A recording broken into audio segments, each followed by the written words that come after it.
அனைவருக்கும் வணக்கம். இன்னைக்கான வீடியோ பதிவில் பார்க்க போகிற ரொம்ப முக்கியமான ஒரு பரபரப்பான அரசியல் அப்டேட் என்ன அப்படின்னு பார்த்தீங்கன்னா, உலக அரசியலில் அடுத்தடுத்து அதிர்ச்சி தரக்கூடிய மாற்றங்கள் நடந்து வந்துட்டுருக்குங்க.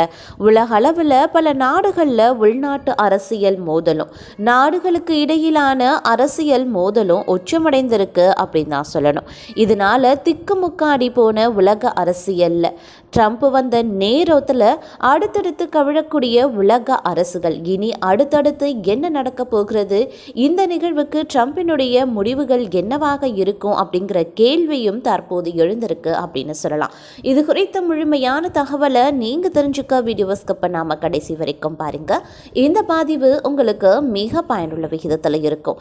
வீடியோக்குள்ளே போகிறதுக்கு முன்னாடி இது வரைக்கும் நீங்கள் நம்ம சேனலை சப்ஸ்கிரைப் பண்ணலன்னா உடனே சப்ஸ்கிரைப் பண்ணிக்கோங்க. அப்படி பக்கத்தில் இருக்கக்கூடிய நோட்டிஃபிகேஷனுக்கான பெல் பட்டனையும் ப்ரெஸ் பண்ணிக்கோங்க.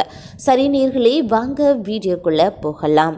உலக அரசியலில் அடுத்தடுத்து அதிர்ச்சி தரக்கூடிய மாற்றங்கள் நடந்து வந்துட்டுருக்கு. உலக அளவில் பல நாடுகளில் உள்நாட்டு அரசியல் மோதலும் நாடுகளுக்கு இடையிலான அரசியல் மோதலும் உச்சமடைந்திருக்கு. உலக அரசியல் நாளுக்கு நாள் பரபரப்பின் உச்சத்திற்கு சென்று கொண்டிருக்கிறது அப்படின்னு கூட சொல்லலாம். சிரியாவில் அதிபர் பஷர் அல் அசாத்தின் ஆட்சி கவிழ்ந்துவிட்டதாக தகவல் வெளியாகியும் இருக்கு. சிரியா தலைநகரில் போராளி குழுக்கள் நுழைந்ததால் அசாத் தப்பி ஓடி உள்ளதாக தகவல் வெளியாகியிருந்தது. போராளி குழுக்களிடம் சரணடையும்படி வீரர்களுக்கு அந்நாட்டு இராணுவம் உத்தரவும் பிறப்பித்திருக்காங்க.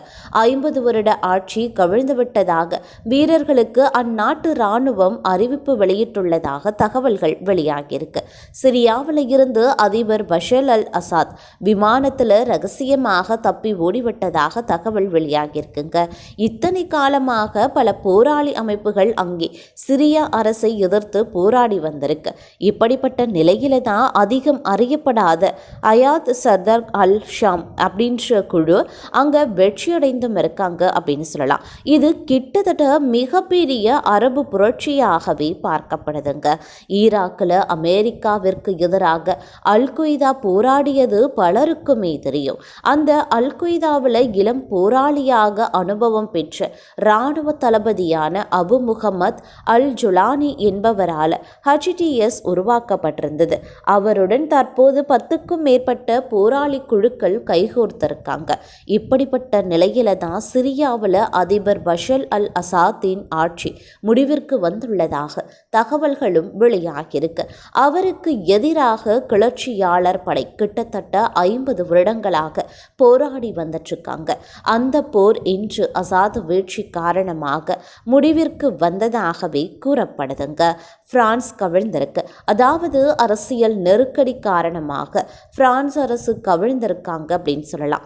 பிரான்ஸ் பிரதமர் பார்னியர் மீதான நம்பிக்கையில்லா தீர்மானம் வெற்றி அடைந்ததால அரசு கவிழ்ந்திருக்கு.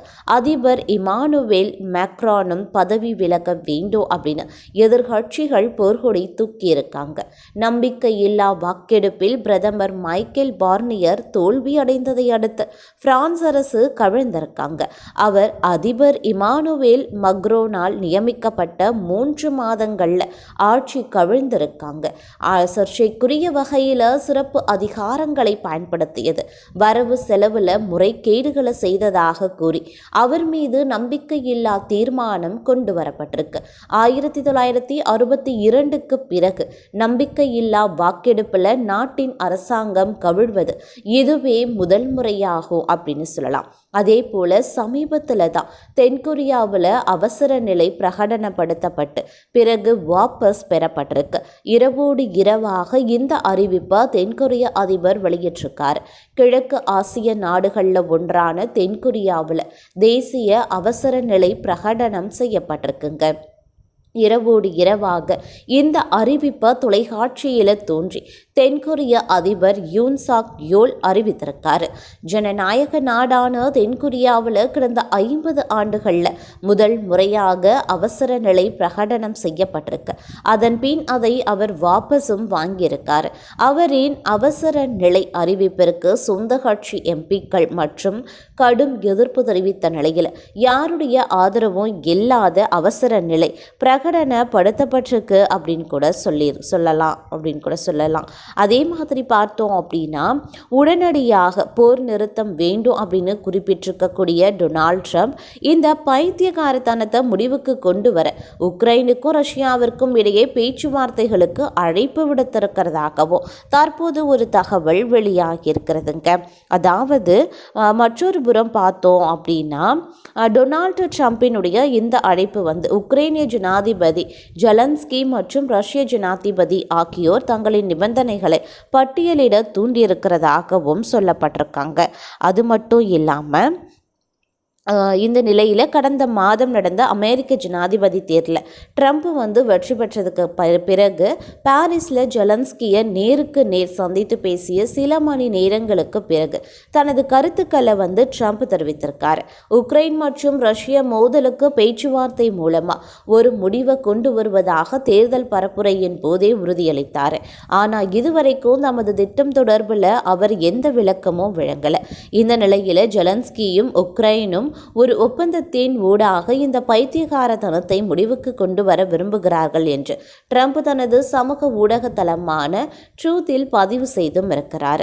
மேலும் உடனடியாக போர் நிறுத்தம் வேண்டும் என குறிப்பிட்டிருக்கக்கூடிய டொனால்ட் ட்ரம்ப் தற்போது இருதரப்பினரும் பேச்சுவார்த்தை தொடங்க வேண்டும் அப்படின்னு அழைப்பு விடுத்திருக்கிறாரா. எனக்கு விளாடிமிர் புதினை நன்கு தெரியும். அவர் செயல்பட வேண்டிய நேரம் இது. இந்த விவகாரத்தில் சீனாவால் உதவ முடியும். உலகமே காத்திருக்கிறது அப்படின்னு ட்ரம்ப் தற்போது ஒரு செய்தியை வெளியிட்டிருக்காரு அப்படின்னு சொல்லியிருக்கலாம். அதே மாதிரி பார்த்தோம் அப்படின்னா பேராலயம் தொடர்பான நிகழ்ச்சியில் கலந்து கொள்ள பாரிஸ் சென்றிருந்த டொனால்ட் ட்ரம்ப் சுமார் 1 மணி நேரம் ஜெலன்ஸ்கி மற்றும் இமானுவேல் மேக்ரனுடன் தனியாக விவாதித்திருக்காரு. ஆனால் இந்த பேச்சுவார்த்தை தொடர்பான தகவல்கள் எதுவுமே இதுவரைக்கும் வெளியாகலை.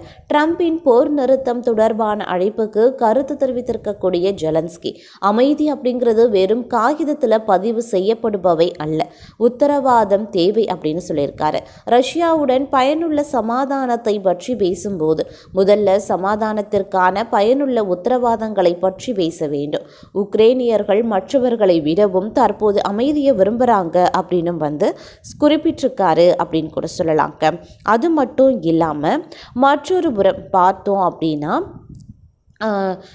காசா மீதான இஸ்ரேலினுடைய போர் நடவடிக்கை அமெரிக்க அதிபர் தேர்தலில் டொனால்ட் ட்ரம்ப் வெற்றி பெற்றது. அதே போல் சிரியா உள்நாட்டு போரில் கிளர்ச்சியாளர்களினுடைய வெற்றி உள்ளிட்டவற்றால் ஈரான் மொத்தமாக முடங்க வாய்ப்புள்ளதாகவும் தற்போது ஒரு தகவல் வெளியாகி பெரும் பரபரப்பை ஏற்படுத்தி வந்துட்டுருக்கு.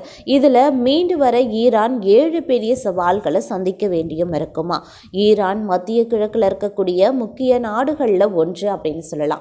இந்த நாட்டுக்கும் அமெரிக்கா உள்ளிட்ட மேற்கத்திய நாடுகளுக்கும் மோதல் போக்கு அப்படிங்கிறது இருந்து வந்துட்டு இருக்குங்க. குறிப்பா அமெரிக்காவுக்கும் ஈரானுக்கும் இடையே ஒரு நல்ல உறவு அப்படிங்கிறது கிடையாது. ஈரான் மீது அமெரிக்கா பொருளாதார தடைகளையும் விதித்திருக்காங்க. இதனால ஈரான் ரஷ்யாவுடன் நெருக்கம் காட்டியும் வந்துட்டு இருக்கு. மேலும் ஈரான் எண்ணெய் வளமிக்க நாடு அப்படிங்கிறதுனால பிற நாடுகளுடன் வர்த்தகம் செய்து ஆட்சி நிர்வாகத்தை மேற்கொண்டும் வந்துட்டு இருக்காங்க. ஆனா தற்போது ஈரான் பெரும் சிக்கலை எதிர்கொண்டிருக்கு அப்படின்னு தான் சொல்லணும். அதாவது பாலஸ்தீனத்தின் காசாவில் இஸ்ரேல் போர் தொடுத்திருக்காங்க. இந்த போர் அப்படிங்கிறது ஈரான் ஆதரவு பெற்ற ஹமாஸ் அமைப்புக்கு எதிரானது. ஹமாஸ் அமைப்பின் படை தளபதிகள் இஸ்ரேலால கொல்லப்பட்டும் இருக்காங்க. அதே போல லெபனானில் இயங்கும் ஹிஸ்புல்லா அமைப்பின் தலைவர் தளபதிகளையும் இஸ்ரேல் கொண்டிருக்கு. அது மட்டுமின்றி தற்போது சிரியாவில் ஈரான் ஆதரவு பெற்ற அதிபர் பஷர் அல் அசாத்தின் ஆட்சி கிளர்ச்சியாளர்களால் கவிழ்க்கப்பட்டும் இருக்கு. இவை எல்லாவற்றுக்கும் மேலாக அமெரிக்க அதிபர் தேர்தலில் டொனால்ட் ட்ரம்ப் வெற்றி பெற்றிருக்காரு. இது போன்ற காரணங்களால ஈரான் தற்போது 7 பெரிய சவால்களை சந்தித்திருக்காங்க. இதுல முதல் சவால் அப்படிங்கிறது இஸ்ரேல் பொருள ஹமாஸ் அமைப்பின் தலைவர்களுக்கும் ஹிஸ்புல்லா அமைப்பின் தலைவர்களுக்கும் கொல்லப்பட்டது தான். அதே போல ஈரானுக்கு ஆதரவாக இருந்த சிரிய அதிபர் பஷர் அல் அசாத்தும் கிளர்ச்சியாளர்களின் உள்நாட்டு போரால தப்பியோடி இருக்காரு. சிரியா வழியாக தான் ஹிஸ்புல்லா உள்ளிட்ட பிற நாடுகளில் இயங்கக்கூடிய தன்னுடைய அமைப்புகளுக்கு ஈரான் ஆயுதங்களை அனுப்பியிருக்காங்க. இனி அதில் சிக்கல் ஏற்படும். அதோடு ஈரான் மத்திய கிழக்கில் ஆதிக்கம் செலுத்த உதவிய சிரியா, ஹமாஸ், ஹிஸ்புல்லா அமைப்புகள் தான் உதவியும் செய்திருக்காங்க. தற்போது அதன் தலைவர்கள் இறந்துள்ளதோடு சிரியா அதிபர் தப்பியோடு இருக்கிறதுனால மத்திய கிழக்கு பிராந்தியத்தில் ஈரானின் செல்வாக்கு குறைய வாய்ப்பு இருக்கு. இரண்டாவது சவால் அப்படிங்கிறது ஹமாஸ் ஹிஸ்புல்லா தலைவர்களை இஸ்ரேல் கொன்றுள்ளது. இதற்கு பதிலடியாக ஈரானும் இஸ்ரேல் மீது ஏவுகணை தாக்குதல் நடத்தியது அப்படின்னு கூட சொல்லலாங்க. இவ்வாறாக பார்த்தோம் அப்படின்னா தற்போதைய சூழ்நிலையில் இந்த விஷயங்கள்ல ஈரானினுடைய நிலைமை கவலை கொள்ளும் வகையிலையும் இருக்கு. இதனால ஈரான் மொத்தமாக முடங்குகிறதா அப்படிங்கிற பெரிய கேள்வியும் தற்போது எழுந்திருக்கு.